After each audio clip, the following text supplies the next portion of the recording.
చిచిచి news విన్న కాంచి అయితే నాకైతే అది నేను కళ్ళారా చూశానండి. కన్న తండ్రి పిల్లల్ని సెక్షువల్ హెరాస్మెంట్ చేస్తున్నాడు. అది కూడా 8 ఇయర్స్ 9 ఇయర్స్ పిల్లలు, వాళ్ళిద్దరు ఆడపిల్లలండి.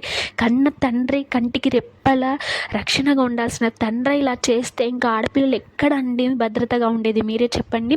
అది మా ఇంటి దగ్గర జరిగింది. ఇది రియల్ స్టోరీ. అసలు నేనైతే జీర్ణించుకోలేకపోతున్నాను. నేను న్యూస్లో చూడడమే కానీ ఇలా రియాలిటీగా అస్సలు చూడలేదండి. పోలీసులకు కాల్ చేస్తే వాళ్ళు వచ్చి జస్ట్ తనని కొట్టేసి వెళ్ళిపోయారు. మినిమం కౌన్సిలింగ్ కానీ తనని అరెస్ట్ చేయడం కానీ ఏది చేయలేదు.